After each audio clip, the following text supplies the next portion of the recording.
सूना आंगन पीहर में भाई ना होने की रुला देने वाली कहानी। बरसात की हल्की हल्की फुहारें पड़ रही थी।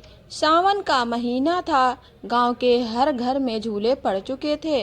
औरतें हरे रंग की चूड़ियां पहन रही थी, मेहंदी लगा रही थी, लेकिन सीमा के मन में कोई उमंग नहीं थी। सीमा अपने ससुराल के आंगन में बैठी थी, हाथ में फोन लिए। स्क्रीन पर सोशल मीडिया में हर जगह भाई बहन की तस्वीरें थी। कहीं राखी की तैयारी, कहीं भाई बहन को लेने आया था।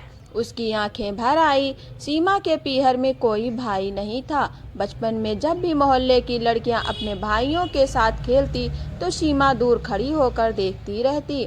उसकी माँ उसे समझाती, बेटी, भगवान ने जो दिया है उसी में खुश रहना चाहिए।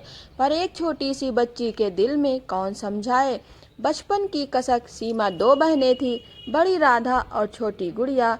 पिताजी खेती करते थे, घर में प्यार की कमी नहीं थी, पर भाई की कमी हमेशा महसूस होती थी। रक्षाबंधन के दिन जब पूरा गांव सजता, सीमा की आंखें दरवाजे पर टिक जाती। उसे लगता शायद आज कोई चमत्कार हो जाए, कोई भाई आ जाए। पर हर साल वही सन्नाटा।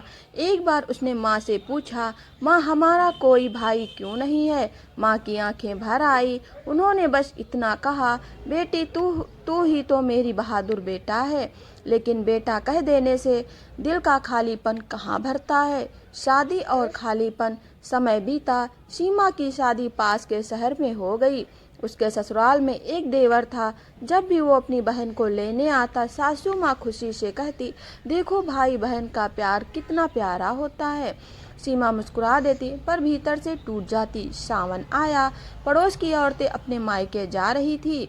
कब किसी को भाई लेने आया था, किसी को गाड़ी भेजी गई थी। सीमा का मन भी मायके जाने को तड़फ उठा। उसने पति अमित से धीरे से कहा, मुझे भी माँ के पास जाना है। अमित ने कहा, तो चली जाओ, किसने रोका है।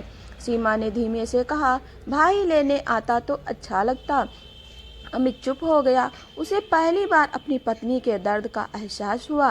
रक्षाबंधन का दिन, राखी का दिन आ गया। ससुराल में चहल पहल थी। देवर की कलाई पर राखी बंधी, मिठाइयाँ बटी।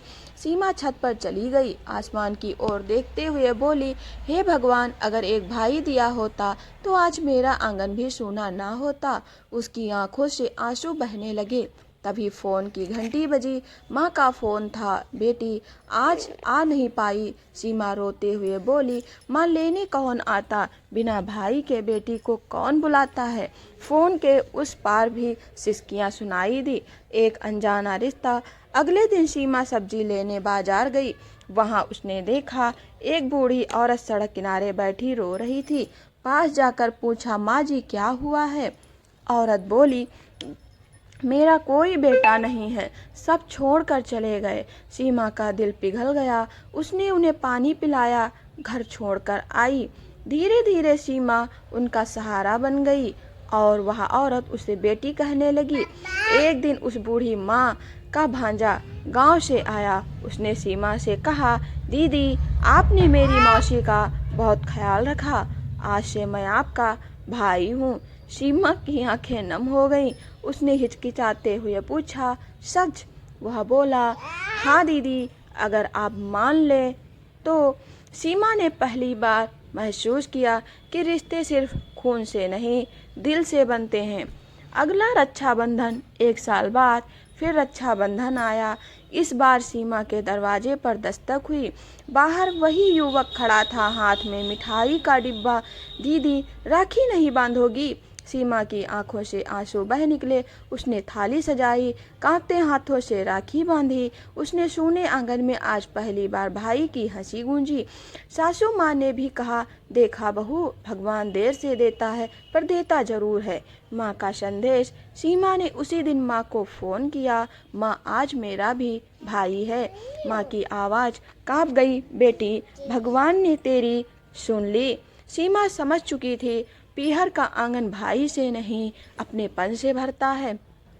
कहानी का संदेश, कई बार जीवन में कुछ कमी हमें अंदर से तोड़ देती है, लेकिन भगवान किसी न किसी रूप में वो खालीपन भर देता है। रिश्ते खून से ही नहीं, भावनाओं से भी बनते हैं। सीमा का पीहर अब सूना नहीं था, उसने अपने आंसुओं से जो रिश्ता सींचा था वो उसे सब